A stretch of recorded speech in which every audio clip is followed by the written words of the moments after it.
जी अस्सलाम वालेकुम sir. So yesterday we talked about the free fall and the velocity of that and the acceleration. Yes, when the objects they are falling under the influence of what? Gravity. So उनमें acceleration due to gravity, which is g 10 meters per second square, that means constant. और उससे आगे क्या होता है फिर? Velocity increase होती जाती है with that same acceleration. Sir 5 minute के बाद देखिएगा यहाँ पे लाइन लगी हुई होगी. अच्छा ठीक है. लेकिन अगर वो पैराशूट खोल ले तो फिर वो एकदम झटका सा लगता है और उसके बाद फिर स्टेडी हो जाती है स्पीड. यानी फिर एक यूनिफॉर्म वेलोसिटी के साथ वो फॉल कर रहा होता है. That uniform velocity is called terminal velocity.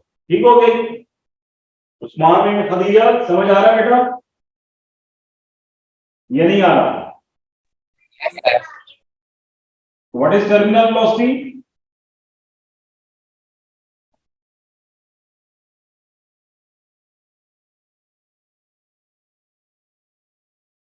It is the uniform velocity. किसकी? जो रोड पे जा रहा है उसकी? No. Freely falling objects. Freely falling object. ठीक है बेटा? Freely falling object की टर्मिनल जो यूनिफॉर्म वेलोसिटी है जिसको हम टर्मिनल वेलोसिटी कहते हैं. अगर काकान साइकिल में यूनिफॉर्म वेलोसिटी से जा रहा है तो वो उसकी टर्मिनल वेलोसिटी नहीं कहलाएगी. ये under the influence of gravity जो होती है यूनिफॉर्म हो जाए तो फिर टर्मिनल. ओके. इसमें upward air resistance that is a key factor और downward pull of the gravity that is the key factor. दोनों बैलेंस हो जाते हैं, इक्वल हो जाते हैं दोनों. अस्सलाम सर. जी वालेकुम सलाम. ठीक है बेटा. तो इसको हम कहते हैं terminal velocity. Okay. Uniform velocity का दूसरा नाम. लेकिन ये हॉरिजॉन्टल पे नहीं है. Velocity under the influence of gravity वाली की बात हो रही है. Motion under the influence of gravity में उसको होती है टर्मिनल वेलोसिटी. ऑलराइट. लो जी एक और एग्जांपल पे जरा काम करते हैं. थोड़ा सा फ्री फॉल से हम आगे जा रहे हैं. हम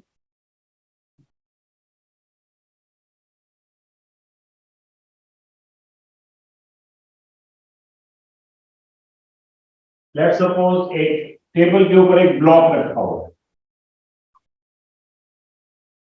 कोई फोर्स एक्ट कर रही है इसके ऊपर? ठीक है. What about girls?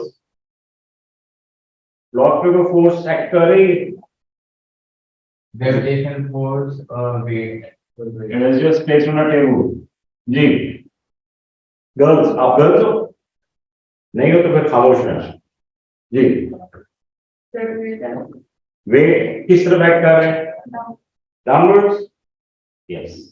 वेट कहां पे होगा? Weight right at the centre.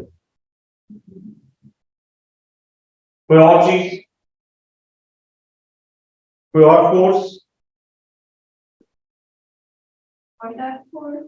Okay जी. people online, I just placed a block on the table and some of you said that there are forces acting on it. We are trying to identify, figure out those forces. One is weight acting downward. Is it all? People online, question for you. Do we have any other force acting here? Reaction force.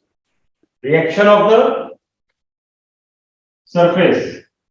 This surface is causing a reactional force. किस तरफ? Upward. दोनों equal है? Yes sir. So R, which is reactional force, is equals to the weight. इसलिए object क्या कर रहा है? Stable है. स्टेबल है, स्टेशनरी है. कोई और इसके अलावा फोर्स है? तो इसकी सारी ग्रेविटेशनल बैलेंस हो रही है. तो नेट फोर्स कितनी हो जाएगी इसमें? Net force 0.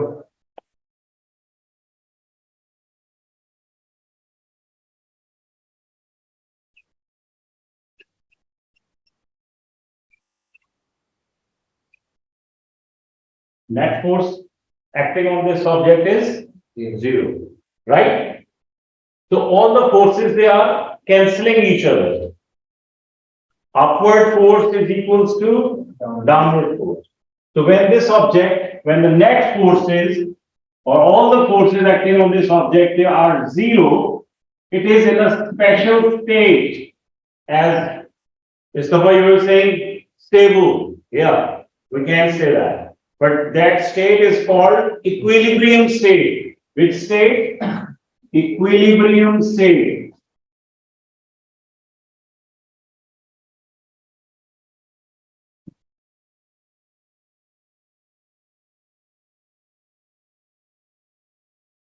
All the forces are equal and they are cancelling each other. So net force is 0. So equilibrium is a special state of matter where all the forces acting on the object, they are 0.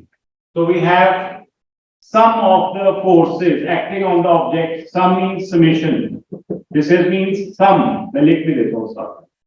Sum of all the forces is equals to 0. Then the object is in equilibrium.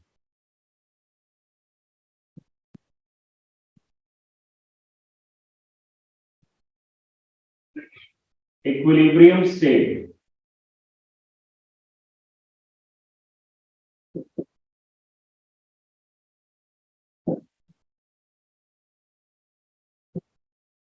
तो इसमें net force 0 हो रही है कि नहीं हो रही? It means all the objects which are at rest, they are in equilibrium state. ऐसे ही है ना? आ जाओ. If an object is moving, वही कार वाली एग्जांपल दूंगा.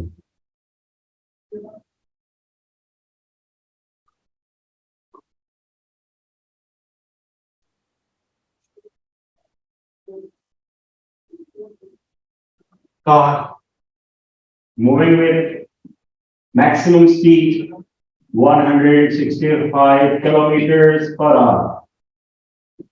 Maximum speed. और increase ही नहीं हो रही. So how many forces are acting on this car?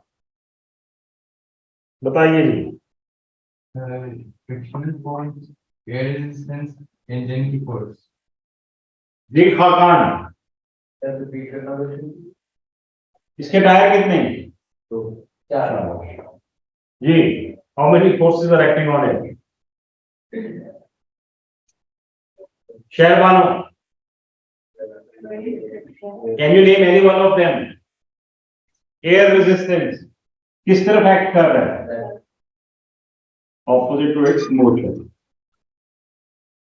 Air resistance.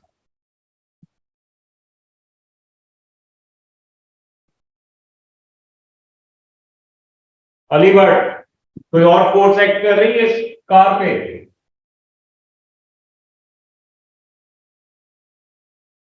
Other than air resistance. Ji Umar बनीम. Gravitational. Gravitational force. वो किस तरफ एक्ट कर रही है? Downwards. Okay. Which is equals to the weight. जी हिबा कासिम. इंजन के ऊपर फोर्स लगा रहा है बेचारा. वो किस डायरेक्शन में लगा रहा है? Forward. Force of engine.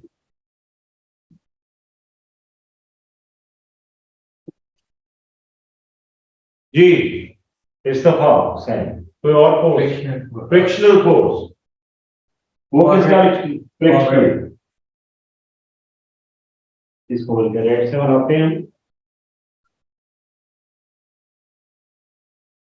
Frictional force.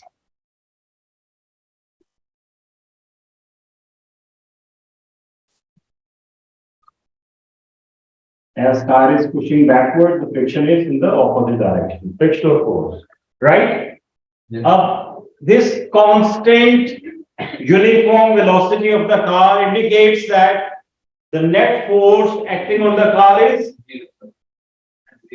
zero. यानी कैंसिल हो रही है सारी आपस में क्या हो रही है, cancel.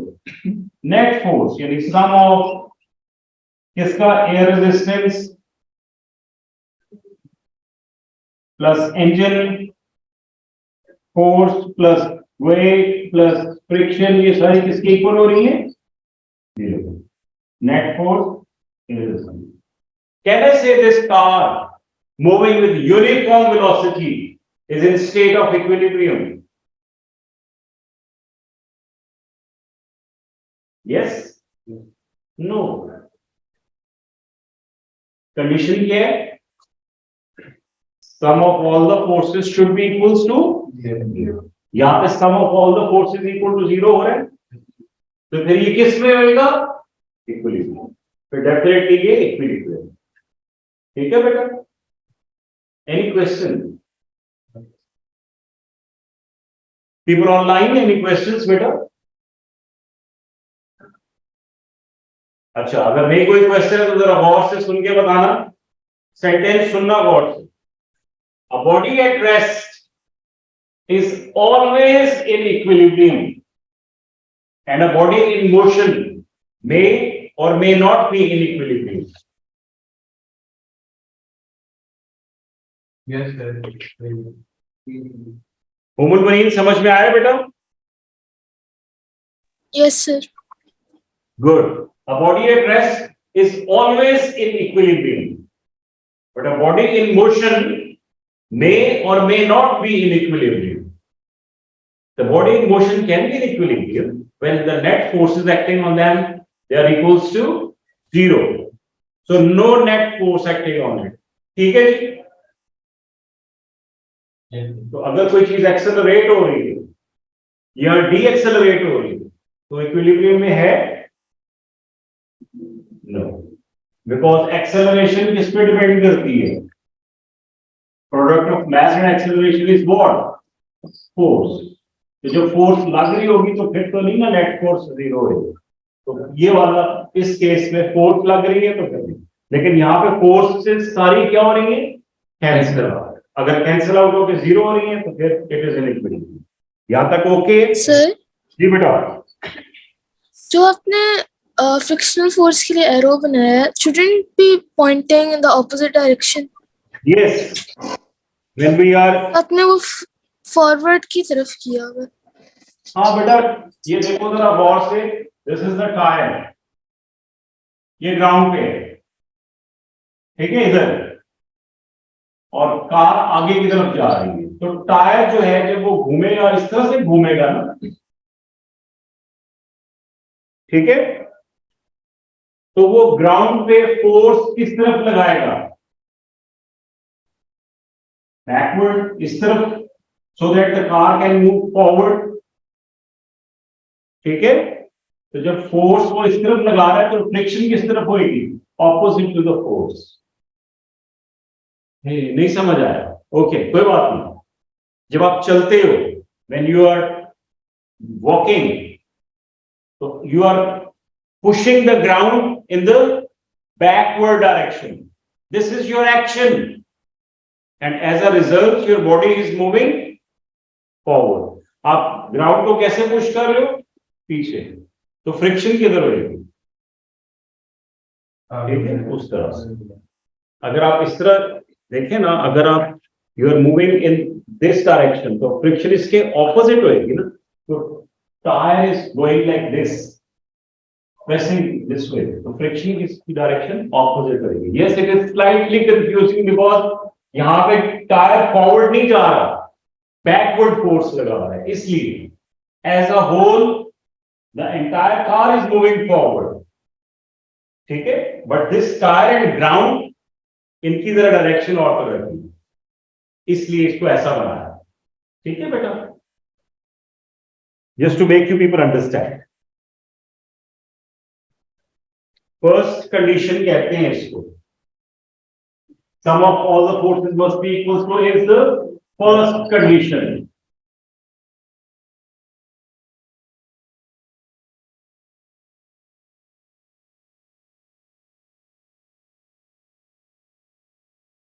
First condition of equilibrium.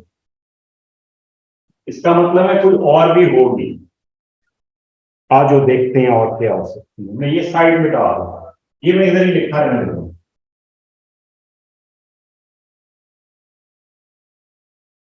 All right, let's suppose we have a wheel, circular wheel, और सेंटर से वो पिवटेड है, so that this wheel can move around this point. ये दीवार पे व्हील लगा हुआ है, बीच में ये एक्सल है ये, और उस पे ये गोल घूम सकता है ऐसा। Freely it can move, right? Okay. My question is 10 newtons force is acting in this direction. 10 newtons force is acting in this direction. Net force कितनी होगी? नेट फोर्स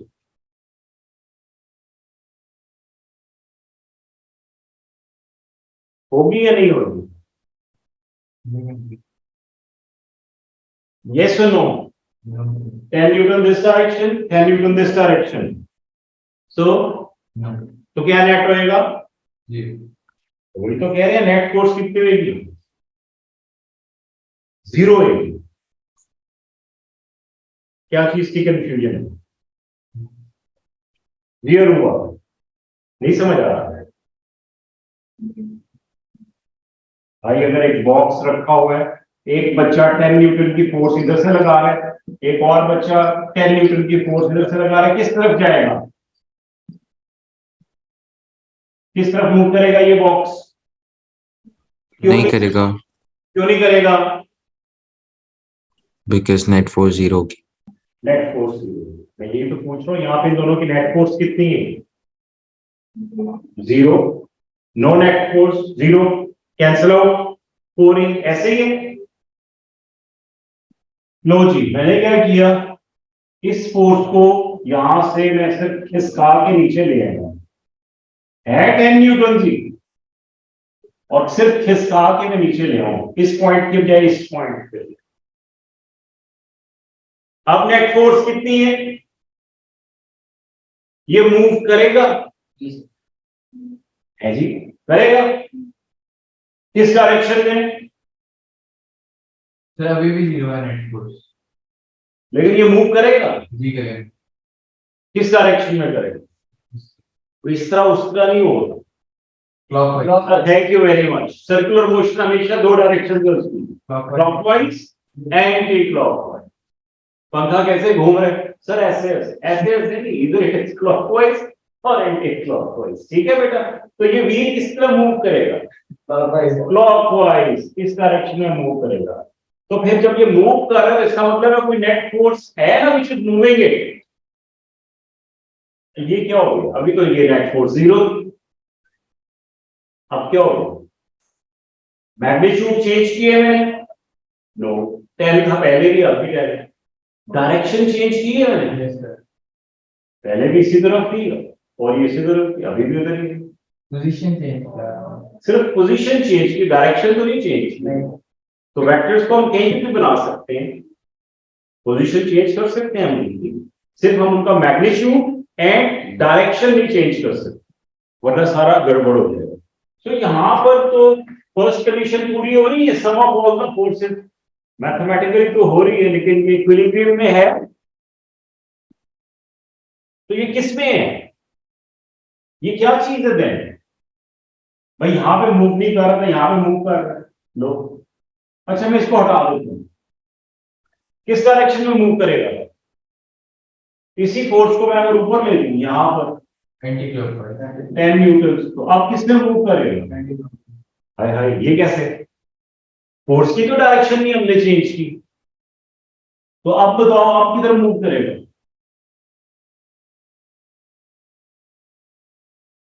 इस केस में जब ये फोर्स नहीं है, लेट सपोज, अब किधर मूव करेगा ये?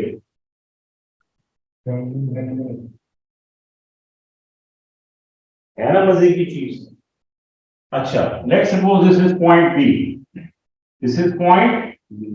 ये वाला point B. This is point C. And this is the point A. सबसे ज्यादा किस पॉइंट पे अगर 10 न्यूटन की फोर्स लगे तो वो मूव करेगा एट पॉइंट A, B और C? C है, C पे या A पे? A पे। क्यों? इस पॉइंट पे या इस पॉइंट पे? Let's suppose this points are A, B and C। किस पे 10 न्यूटन की फोर्स लगे तो वो ज्यादा तेज मूव करेगा ये भी? Sir A। डिस्टेंस ज्यादा है ना? पक्का? Yes, A. So 10 Newton force acting at this point will cause maximum turning effect. Turning effect, है? Relate to turning effect.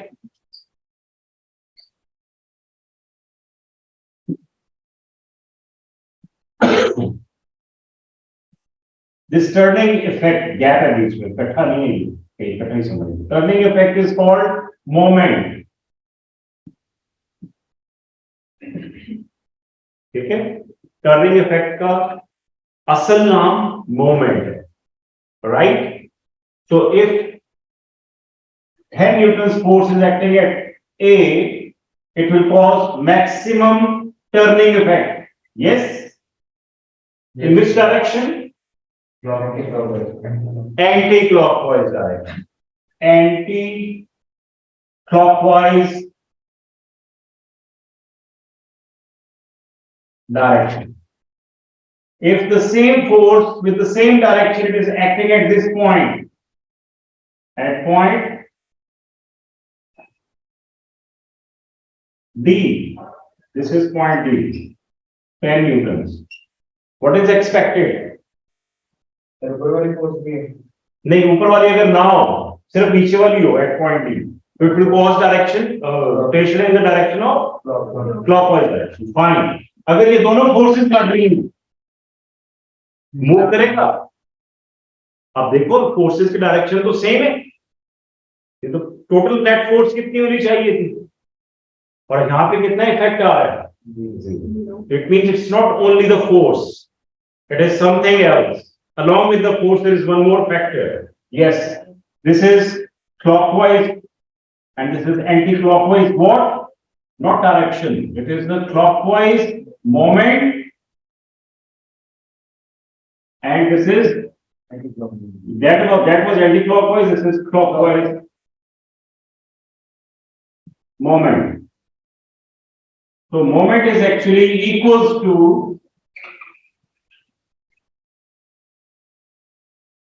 force and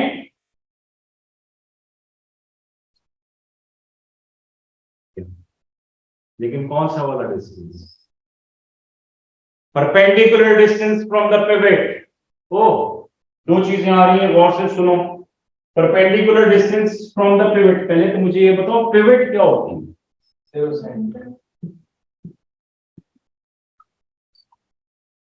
what is pivot? Ammar. Hello, Ammar में बहुत सीसॉ लिए हुए हैं बचपन में. ये अमार और ये उसका हैंड.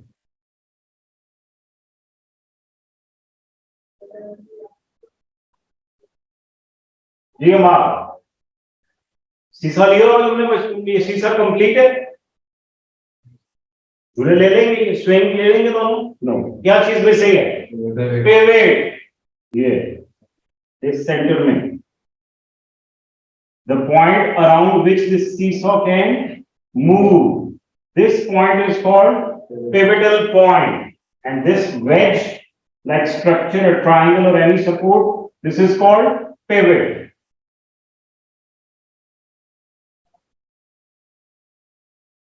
ठीक है?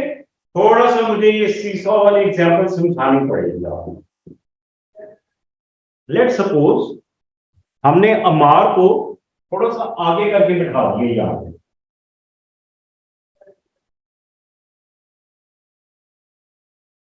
अब क्या होगा, हमारे ऊपर जाएगा, हमारे ऊपर जाएगा या नीचे, ऊपर। ऊपर। किस तरह हो जाएगा सीधो,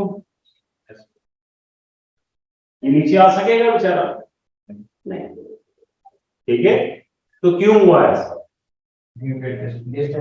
कुछ डिस्टेंस का गड़बड़ है, राइट। अच्छा ठहरो, लेट सपोज ये अम्मार का जो फ्रेंड है ना, आज अम्मार पार्क ही नहीं गया, तो इसके फ्रेंड के बाबा जो है ना, ही थॉट कि चलो मैं ही इसके साथ सीसॉ ले लेता हूँ आज। If he is sitting here, तो हो जाएगा काम, नहीं सर, दोनों बैलेंस लेंगे। नहीं सर, फिर हमारे अमार नहीं, ये उसका फ्रेंड है, हमारे फ्रेंड ऊपर चला जाए, हमेशा यही ऊपर। नहीं, तो हमें क्या करना पड़ेगा, फादर को थोड़ा सा आगे खिसकाना पड़ेगा। जब हमने फादर को आगे खिसकाया, यहां पर कर दिया, लेट सपोज यहां पर कर दिया, अब क्या होगा, कौन ऊपर जाएगा, फादर। फादर। क्यों, बिकॉज पिवट से डिस्टेंस कम हो गया है। This is the distance from the pivot, which distance, perpendicular distance, thank you very much. This distance is making 90 degree angle, और इसका डिस्टेंस कितना है, ये। इट मींस फोर्स कितनी है इसकी, weight acting downward, weight into this perpendicular distance, perpendicular, और ये वेट इनटू परपेंडिकुलर डिस्टेंस, ये चीज क्या कहलाती है। So moment is what, equals to force, शाबाश, और परपेंडिकुलर का क्या है साइन, ये मैथ्स में ऐसे लिखते हो ना, परपेंडिकुलर डिस्टेंस। अब इधर देखो जरा, ये फोर्स की डायरेक्शन है, इसमें परपेंडिकुलर एक्सिस कौन से होंगे, ये वाले, and you have to pass them through the axis, तो this distance is much more. यहां पे अगर ऑब्जेक्ट पे फोर्स लग रही हो, तो उसका perpendicular distance from the pivot कितना होएगा, 0। ये तो है ही इसके ऊपर, तो जब ये 0, you are going to place 0 over here, जितनी भी फोर्स हो जाएगी, मोमेंट कितना आएगा, 0। तो जितना इसके पिवट से दूर होएगा परपेंडिकुलर डिस्टेंस, उतनी ही ज्यादा मोमेंट है। समझ आ रहा है, काफी पहुंच पहुंच सा हो गया, मैं इसको जरा सा नीट करके बनाने लगा, डायग्राम भी और मोमेंट भी, okay, so that you can understand it better. So first condition of equilibrium तो क्लियर है ना, उसमें तो कोई मसला नहीं, सम ऑफ ऑल द फोर्सेस वाला। अब सेकंड कंडीशन क्या थी, sum of all the moments should be equal to 0.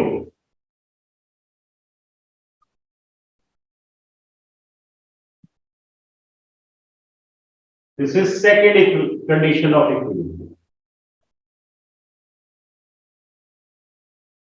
Moments कितनी तरह की हो सकती हैं,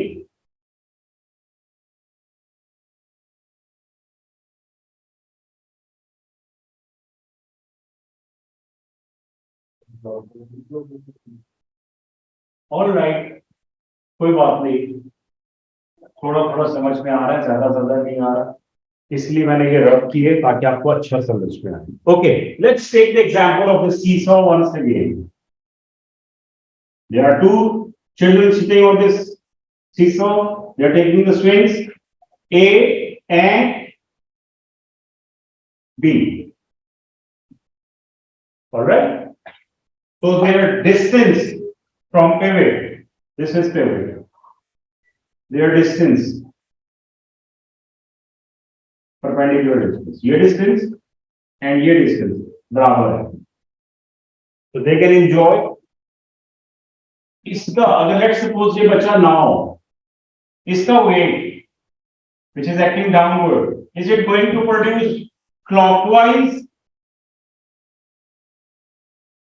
moment or anti-clockwise moment?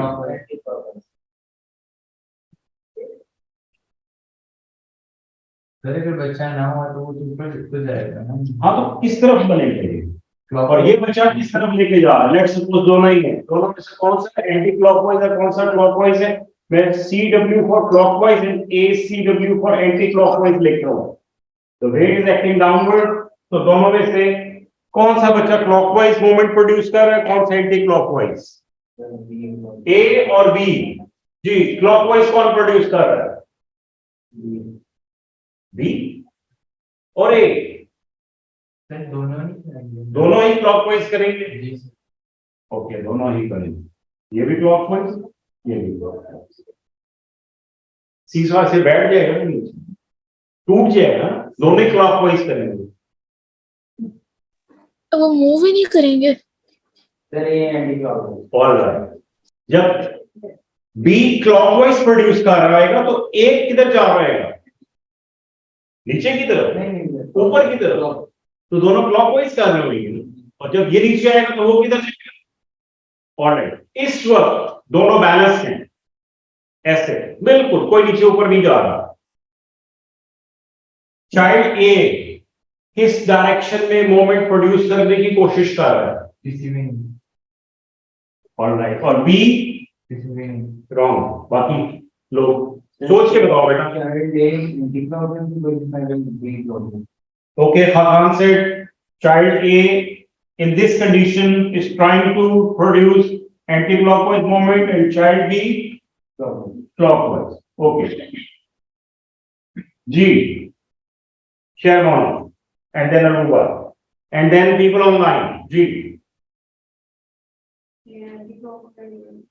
All right. देखो वेट एक्ट कर रहा है, दोनों में फोर्स लग रही है, उस फोर्स को आपने किसकी तरफ बेंड करना है, पिवट की तरफ, pivot is where on this side, तो ये इधर बेंड होगी टुवर्ड्स द पिवट, और इसकी फोर्स किस तरफ बेंड होगी, पिवट की तरफ, तो ये किस तरफ हुआ, क्लॉकवाइज, और ये किस तरफ किया, तो this is the way to determine the direction of moment. Moment itself क्या है, moment is force into perpendicular distance, और ये perpendicular distance कहां से होता है, पिवट से होता है, right, you can have clockwise movement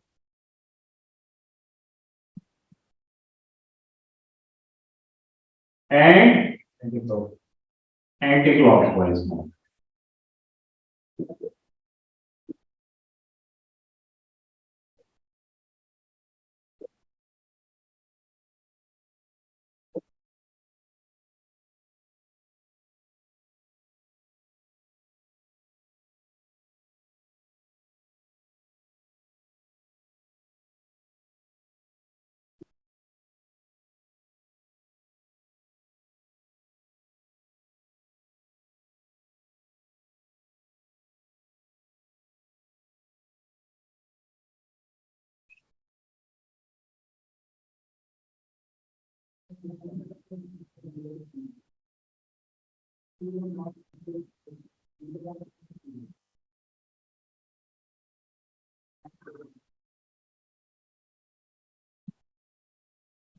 Second condition of equilibrium क्या है, sum of clockwise moments must be equals to sum of anti-clockwise moments, ठीक है, if any object is fulfilling the two conditions, first condition of equilibrium and second condition of equilibrium both, then that object is in a perfect equilibrium state.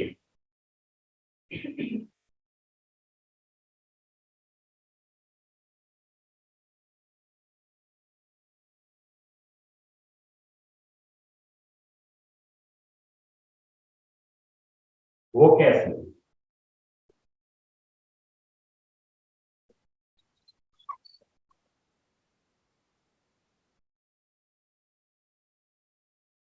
दोनों के size देखें अगर आप, तो किसका moment ज्यादा होगा, क्लॉकवाइज और एंटी क्लॉकवाइज, इस सीसॉ में क्लॉकवाइज, ठीक है ना, लेकिन अगर हम एक और यहाँ पे बेबी बिठा दें, सी काम बन जाएगा। तो अब एंटी क्लॉकवाइज मोमेंट कौन कौन प्रोड्यूस कर रहा है? ए एंड सी। तो उनका टोटल एंटी क्लॉकवाइज मोमेंट किसके इक्वल होएगा? सम के। ऐड कर लेंगे। तो अगर यहां पर 3-4 लोग बैठे हुए होते और इधर मामा पापा बैठे हुए होते फिर ठीक था। तो ये कितना है? Anti clockwise, anti clockwise, anti clockwise, anti clockwise. तो टोटल एंटी क्लॉकवाइज कितना होता? This one plus this one plus this one plus this one. और ये क्लॉकवाइज किसका होता? मामा पापा। ऐड कर लेते हैं। ठीक है, हो जाता ना काम। फिर हम देखते हैं तो उसको हम कैसे लिखते हैं? Sum of anti clockwise moment must be equals to the sum of clockwise moment. तो फिर ये ऑब्जेक्ट अगर ये इस तरह से इक्वल होते तो फिर ये किस में होते? This is second condition. समझ आ रही है? तो फर्स्ट कंडीशन फोर्सेस और सेकंड कंडीशन मोमेंट्स अगर ये दोनों फुलफिल हो रही है then the object is in a perfect equilibrium. ठीक है, ओके होगी ये बात। मामा बाबा से पूछ रहे हैं, वैसे नहीं समझ आ रहा। ओके जी, Ummul Baneen and Usman and Khadija, any questions up till now?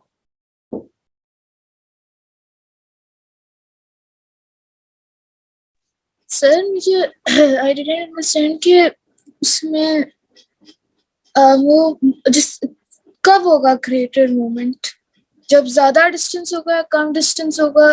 तो मुझे समझ नहीं आई है कि वो किस डायरेक्शन में मूव करेगा। ऑलराइट ऑलराइट, पहले तो ये समझ लो बेटा कि मोमेंट किस पे डिपेंड करता है? फोर्स एंड परपेंडिकुलर डिस्टेंस पे। ठीक है, जब ये दोनों फैक्टर्स हैं जो इफेक्ट करते हैं किसको? मोमेंट को।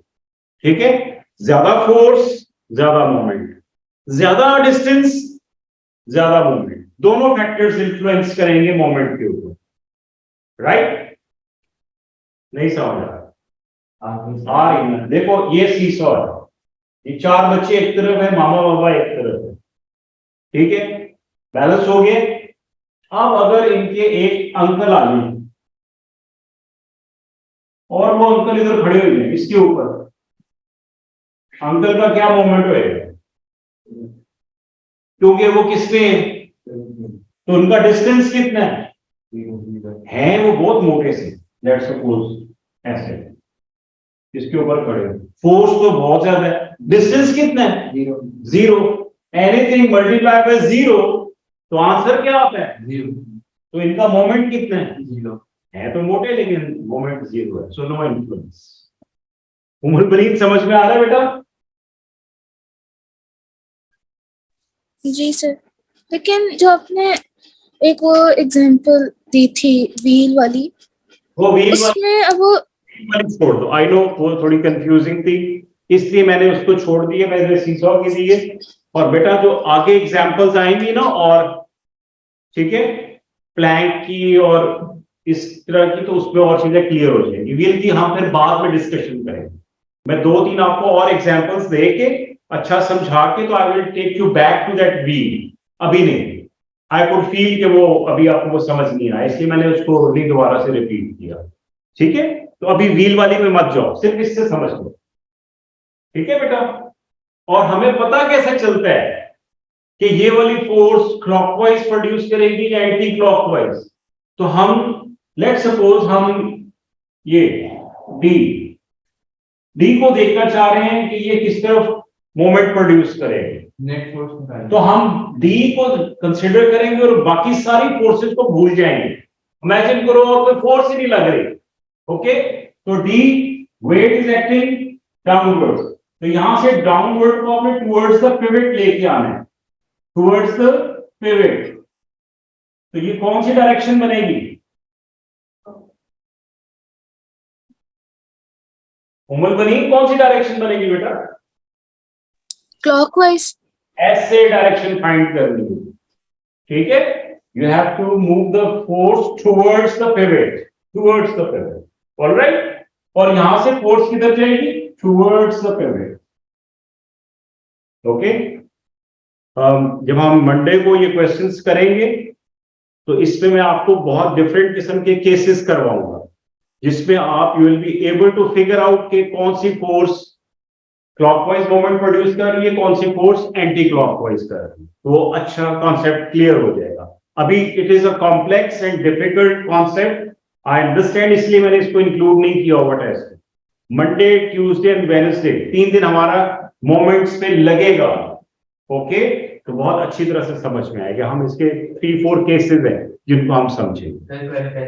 कल टेस्ट में आपको सिर्फ डायनेमिक्स आ रहा है और काइनेमेटिक्स के साथ रिलेटेड डायनेमिक्स आ रहा है, ठीक है। F is equals to ma and 3 equations of motion and graph, ये सारा मिक्स होके आ रहा है, ठीक हो गया, ताकि आपके ग्राफ्स और इक्वेशंस ऑफ मोशन और न्यूटन्स लॉज अच्छे रिवाइज हो जाए, ठीक है बेटा। कोई और सवाल है?